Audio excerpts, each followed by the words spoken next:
I guess I'll do a video. So this is Robert's first time in colonial Williamsburg, Yorktown area. So we are out here doing the, is it just called the Parkway Drive?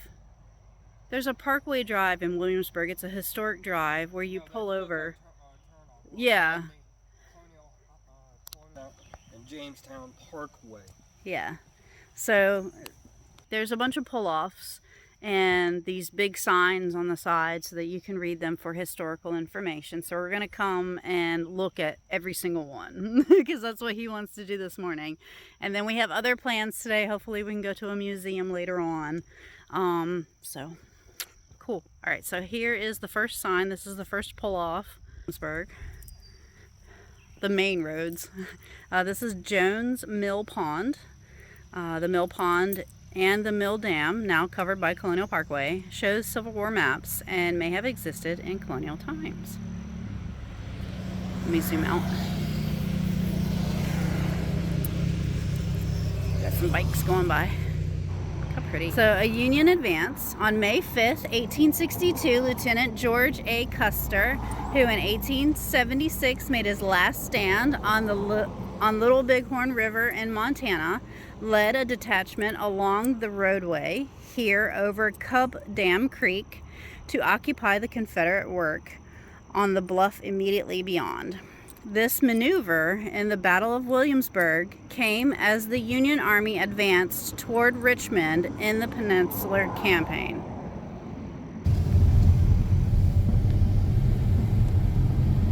So the road is, you said, like concrete? Yeah, like a stone concrete type. Yeah, like all the way down.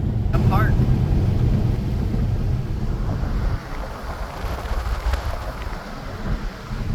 It's beautiful.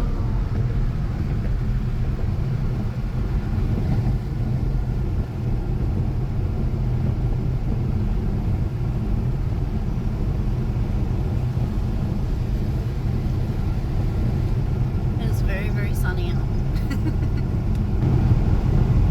Okay, so we're coming across some cyclists. We probably need to go around them. You're good. You're clear. There's plenty of road.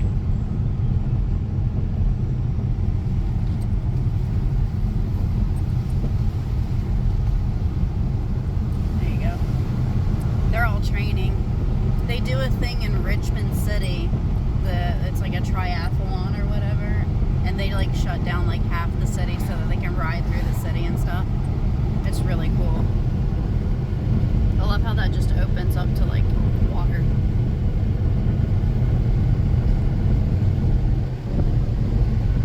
They're doing construction stuff over here, so they've got like ferrying over construction materials.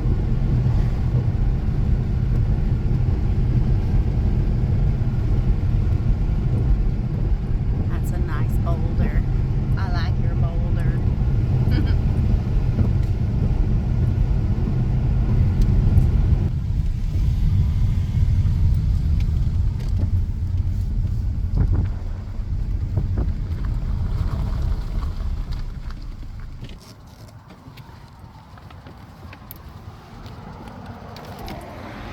Okay.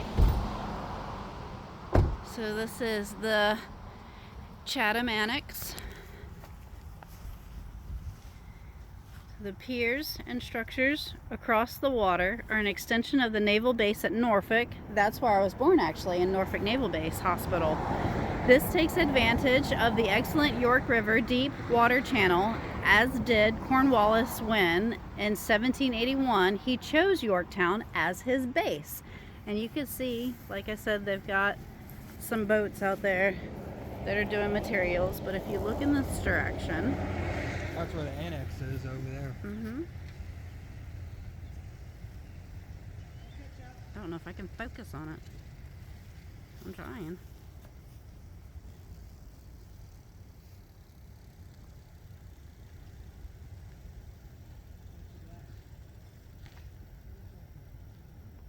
There it goes.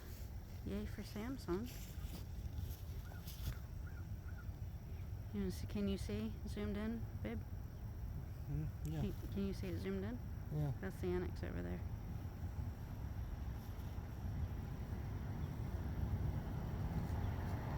So that's kind of cool. And if we go this way, I've got the sun in my eyes on this direction.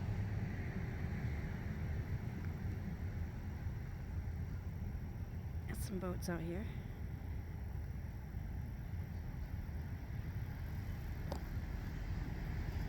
Like I said, they're doing building materials on these boats.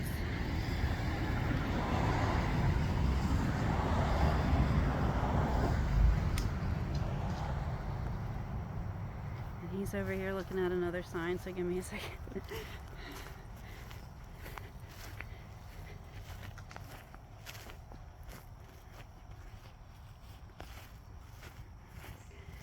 Alright, so what do we got over here? Belfield Plantation. The Belfield House site and graveyard are located, hold on, let me zoom out a little, some 300 yards to the east. This was the home of two early Virginia governors, Captain John West in 1632 and Edward Digges, who bought the property from West in 1650. Here, Digges produced superior tobacco and led attempts to develop silk culture in the colony. So that's, I don't think we could see that from here. That's really far. Right, that's a lot of space in between. But to remind you, it might be the case that this has expanded over the years. A lot, yeah. I know on Point Lookout in Maryland, at least a third of the original land is now underwater. Oh yeah. I think that's why they're building this up too, to prevent the erosion and everything. Yeah. Which they're doing a really good job. It looks great. So that's how it usually works.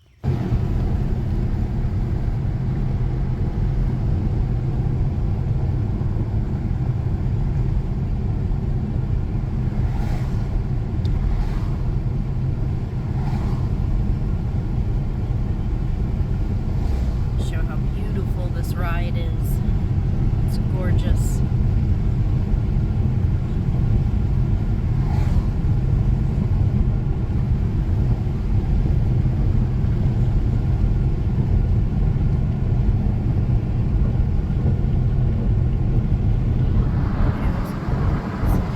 This is what, Indian something Creek over here. I don't know if this is a fishing pull-off or I'm not seeing a sign. Oh, there's a sign. Indian Field Creek. Zoom out. You good?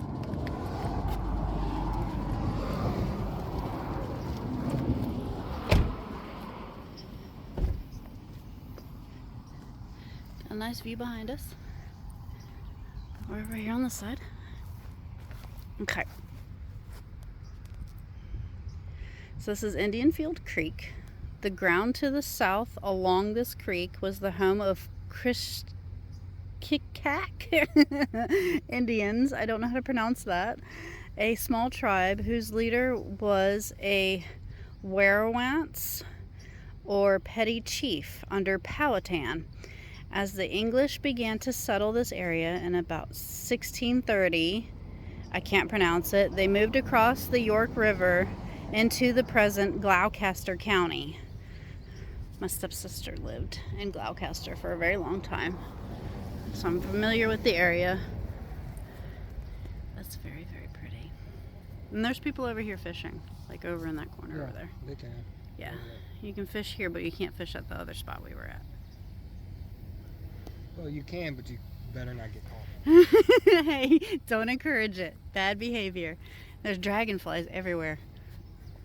Everywhere. All right. Like, so this is an actual like beach, but I think it's private. Is this like a private beach?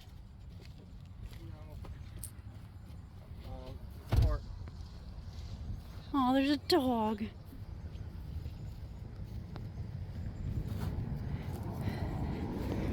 So this is Powhatan's village. Across the York River is the site of, oh goodness, Werowocomoco, an Indian village that was Powhatan's chiefest habitation in the early period of the Jamestown settlement. Captain John Smith was a prisoner there in the late 1607.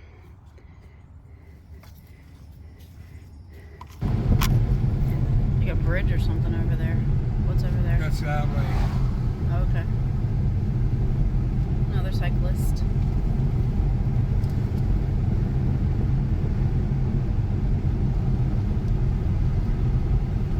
This is like the perfect road for them to train on. Good eye. I didn't even catch that. Maybe I can get a better view over there. I'll pass the trees a little. It's nowhere way to park.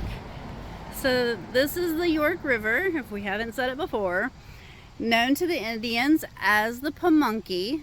The colonists named it first Charles and then York, both in honor of the Duke of York.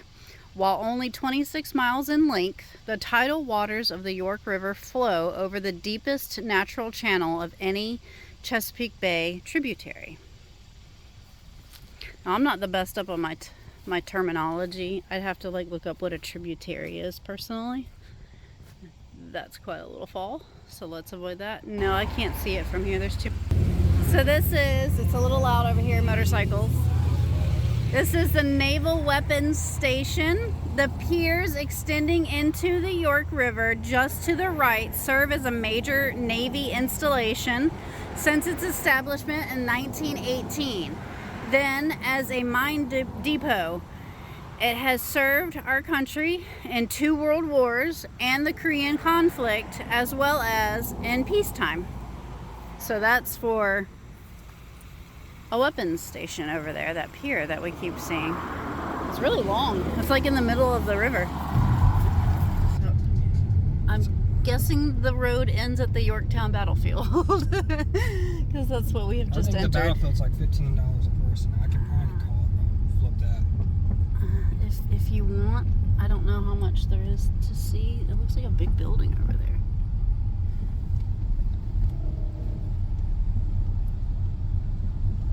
Historic Yorktown Battlefield Visitor Center is straight ahead. Courts and offices, Main Street waterfront, Revolution Museum. Classic car. Historic Yorktown. Let me get a picture of that sign over there. Hold on. It's beautiful. Zoomed in. It's a very busy little road.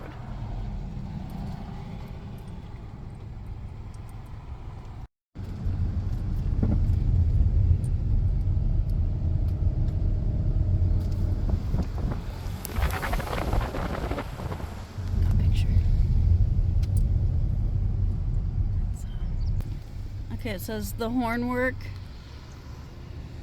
You're right. To your right, the British extended their works outward along the York-Hampton Road, a principal entrance into Yorktown, which they blocked with this hornwork. It was garrisoned by Colonel Abercrombie Light Infantry. So to your right. So that's in this area. Across the street. Huh? That's something right over there. That's my left.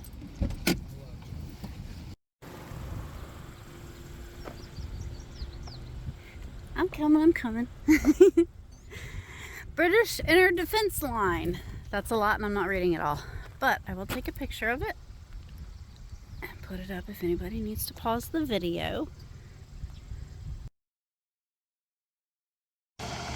That just passed us. I was reading this. So we're moving forward. There's a cannon over there in the field. There we go.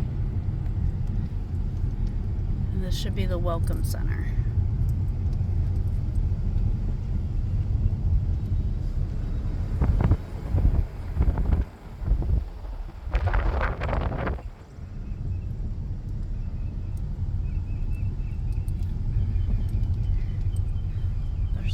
trolley bus.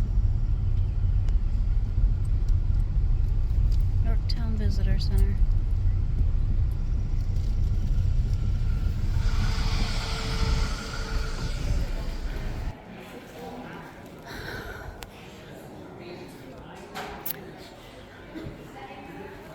This place is huge on the inside.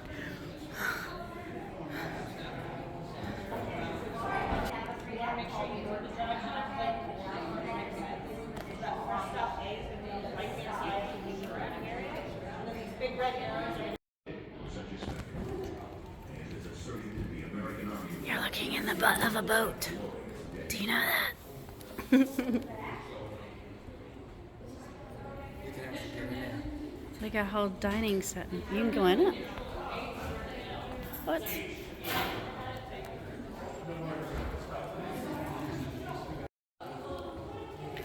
These are the cannons. They got them coming out of the doors at the bottom.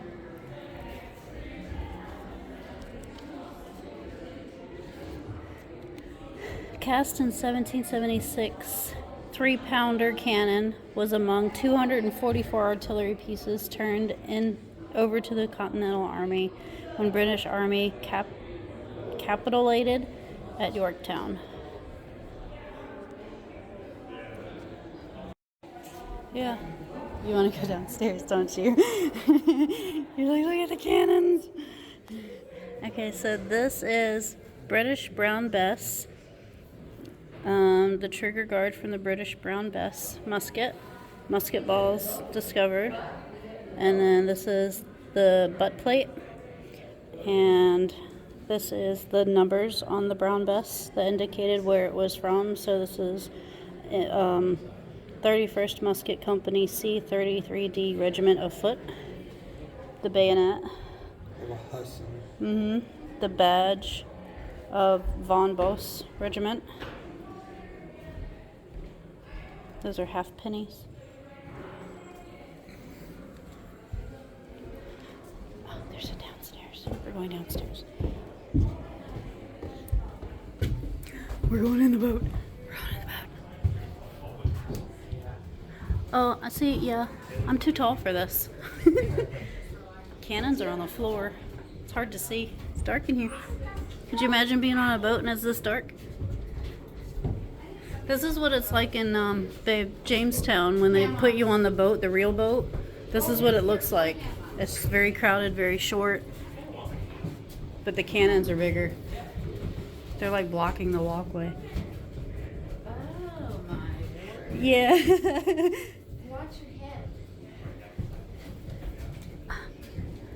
If I bonk my head.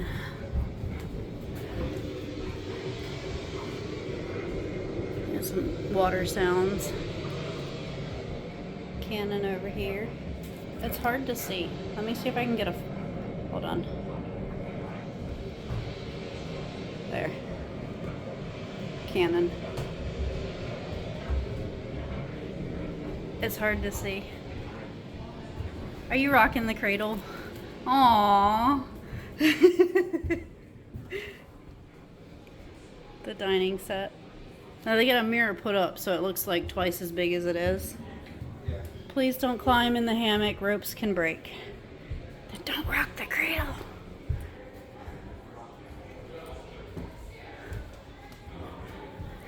Oh, and it goes back up. See, there was an entrance. Alright, let's look at some more of the stuff over here. I'm following you. Poles, packing case, tent bag. That's all the stuff that they had to put on there. Symbol of authority and status. Tents that have been essential to armies in the field. Marquees were only for the highest ranking officers.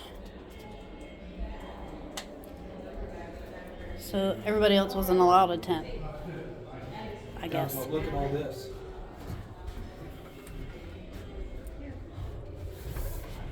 George Washington stuff.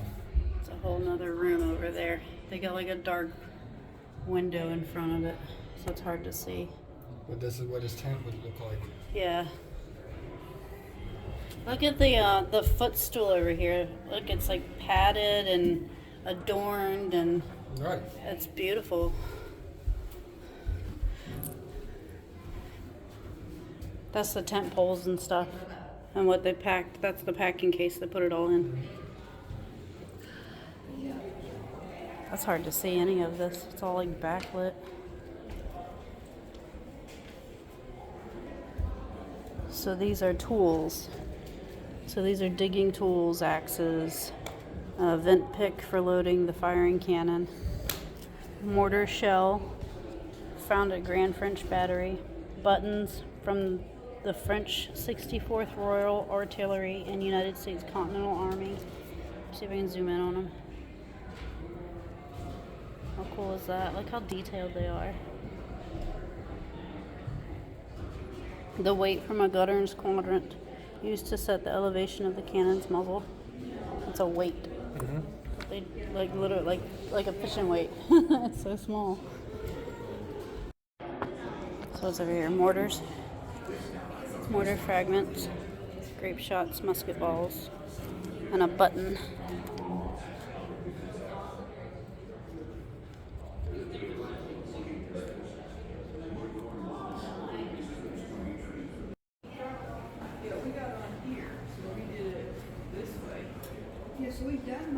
Road to Freedom, 1861 to 1865. Get a good picture of all of that. What is it? The Lafayette. The Lafayette cannon. According to tradition, General Lafayette identified this dented cannon while visiting the United States in 1824. The distinctive dent on the British tube was inflicted by an Allied cannon ball during the siege. When the general saw this piece again, it is said he became sentimental and embraced the barrel. He hugged the barrel of this.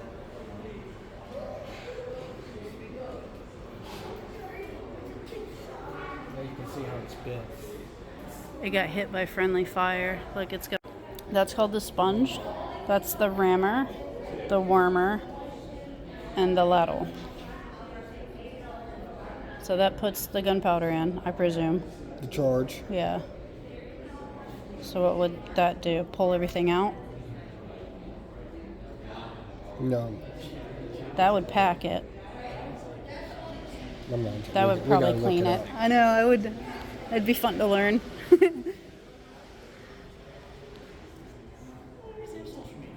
This is the American Society of the French Legion of Honor, July 4th, 1917. It's signed by Guy Welderstein. Welderstein?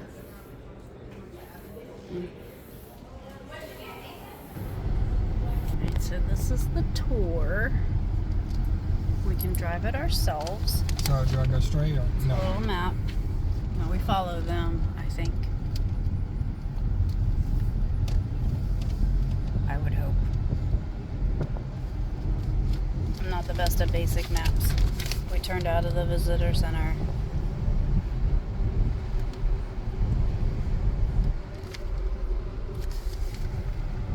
Okay, so there's one of the houses. Oh, they got little pullovers. I like this. Alright, so this is Slab Town. Do you have the map? This says Slab Town. This is muddy over here. Slab Town. Shiloh Baptist Church.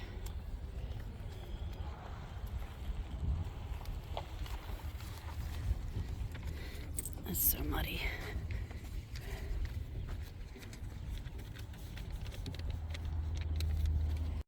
Okay. This is the cemetery. There's a sign right there. Second LA stage. Please enter with silence. Shh. Please enter with silence and respect. Is there a way to, how do I? Oh, it creaks. I don't like that. Okay. This is a cemetery. And people have put coins down. That's a sign of respect. You never remove a coin from a military thing. Okay, so Yorktown National Cemetery. I'm not going to read it out of respect.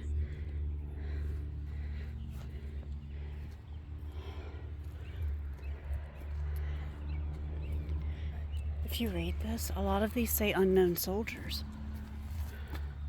It's a directory. Right? They're unknown soldiers. Yeah, at first they didn't know who they were. Then they came back and identified. Came back and identified them. I'm not walking in the grass area. Two unknown soldiers. 3 unknown soldiers. George Buddy something. Union.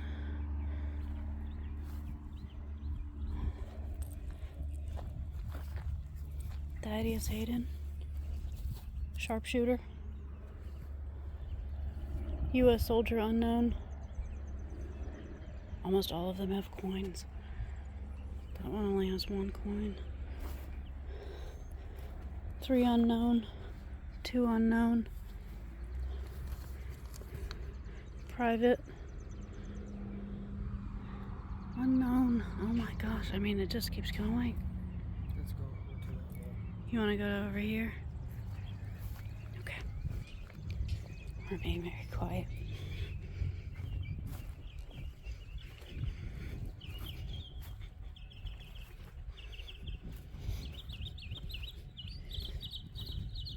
What does that say? He was an apprentice seaman for the Navy. Apprentice. A lot of these are after the war. Yeah, it's hard to It's read. a lot of That says private, I believe. Yeah. There's a path. Take the path.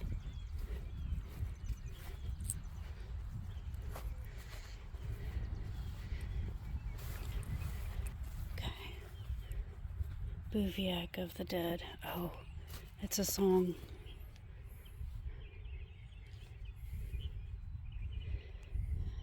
Original burial of soldiers from the 3rd Vermont Regiment killed near Yorktown, April 16th, 1862. At the Battle of the Dam No. 1, after this horror these did, were re-interred into the Yorktown National Cemetery. Okay. Address by Lincoln.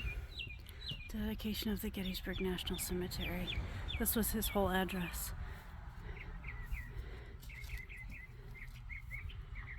I think we all know this one. 407 years ago, our fathers brought about forth on this continent a new nation, conceived in liberty, dedicated to the proposition that all men are created equal.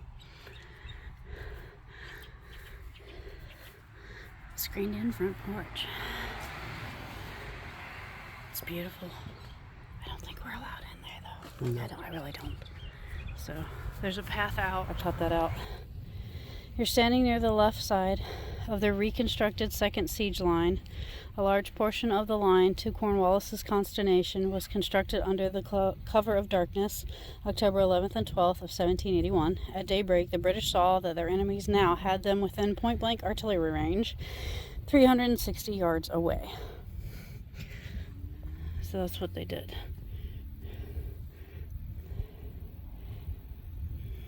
So they would start here, B, and they dug down. So that's the trenches. Earthworks restoration underway. We can walk over here. We just can't Go in there, yeah. I wouldn't. It looks open. Not me. Earthworks is in front of you and across the open plain played an integral part of the battle that won America's independence. For many American, French, British, and German soldiers, only these fortifications stood between them and the enemy during 1781 siege of Yorktown. And this is when you first come in. This is the one at the front. Surrender at Yorktown. It's Rochambeau, O'Hara of the British, Lincoln, Washington. near this spot in the afternoon of October 19th, day before my birthday is October 20th, 1781. As silence prevailed among the Allied soldiers and onlookers, all eyes were trained on the approaching British troops. Cornwallis, sending word that he was ill, appointed a second-in-command, Brigadier General Charles O'Hara, to surrender his sword.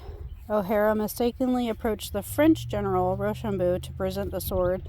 He was quickly corrected and led to Washington, the supreme commander of the Allied forces. Washington refused to take the blade from O'Hara's good hand and referred him to Major General Benjamin Lincoln, his second-in-command. Lincoln, accepting it, escorted O'Hara to an open field about 1.5 miles from here, where the British and German soldiers, regiment after regiment, grounded their arms.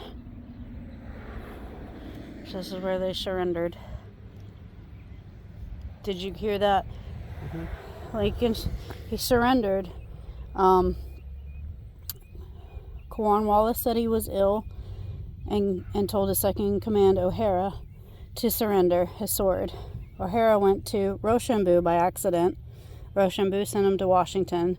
Yeah. Washington handed him over to Lincoln. Lincoln accepted the sword and the surrender, and then dropped him off 1.5 miles away. So the second stop is called the Grand French Battery. That's B. It's right behind C. Looks like an open field. There's just one sign right there. So this is just a field with a sign. Yeah. You already walked through that other field. Was it an opening or was it just more like tall grass? Opening. Okay.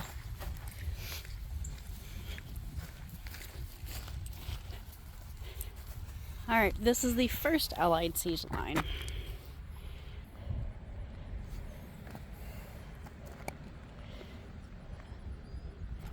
So this reconstructed line of earthworks replicates a French artillery battery of Allied first siege line. A gentle rain was falling on the night of October 6, 1781. 1,500 soldiers quietly began constructing these fortifications, following a row of pine strips laid out by the engineering officers. Another 2,800 soldiers with muskets silently stood guard in case of a British assault. British troops manning the left or eastern portion of the British inner defense line remained unaware of the Allied soldiers to their front, enabling the Allies to work all night without interference. By dawn, the American-French troops stood safely behind first siege line. Over the next 2 days, they completed the battery positions for heavy artillery. Major General Henry Knox, Washington's chief of artillery, called that the first parallel of some redoubts, and all our batteries were finished by the 9th at 2:00 p.m. when we opened our batteries and kept them playing continuously. That's them digging. So if you really like figure it, because the British inner defense line wasn't that up there by the building. We are way down the street from the building. We're not even a mile. So if this was the first defense line, and they're over the hill down that way initially, and the one we just came from is the second defense line, about not even half a mile, right, 1/4 of a mile up. So that's how far we moved forward, I guess.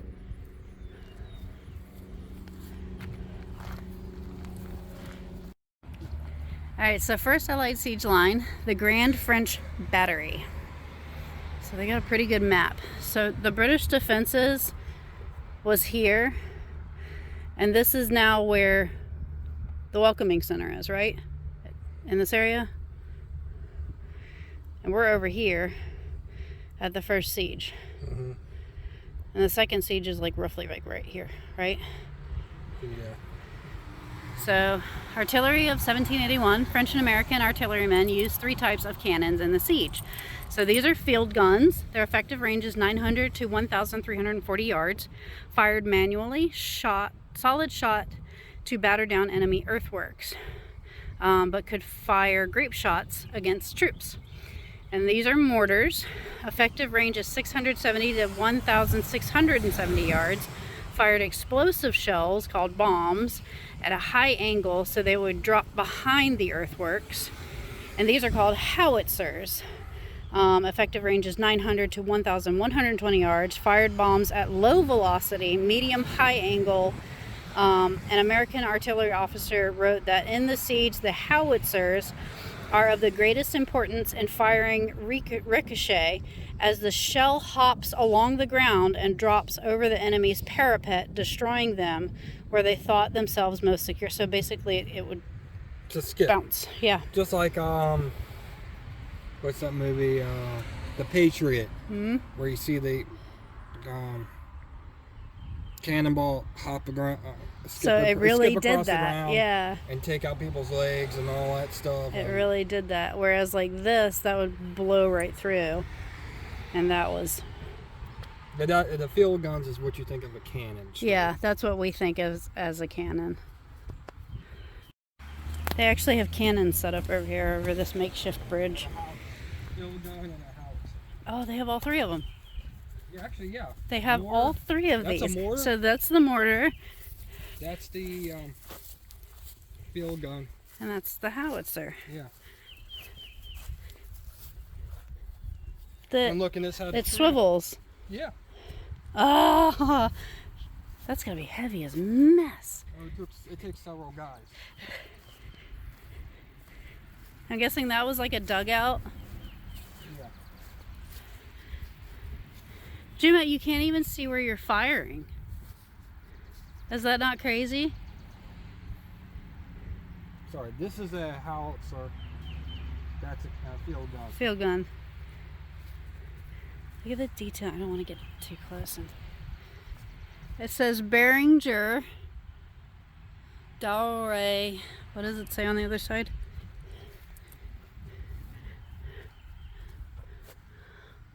Juan, 1777. What did this one say? This one's got all sorts of engravings. Yeah. Oh, I can't read that bottom one. I'll go like this. Maybe I can flip it around and view it. Pluribus. I know that one. We use that one. E pluribus unum. Got handles.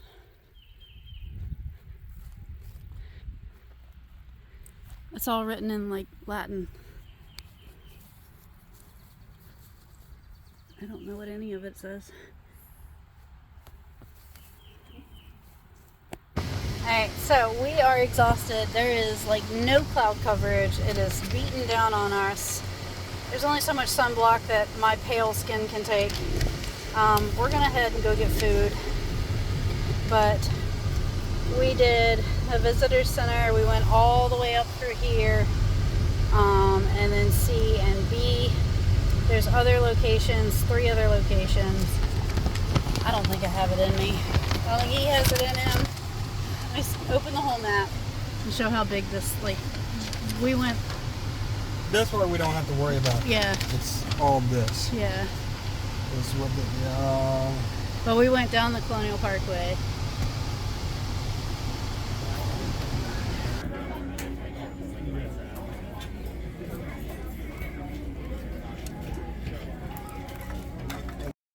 There.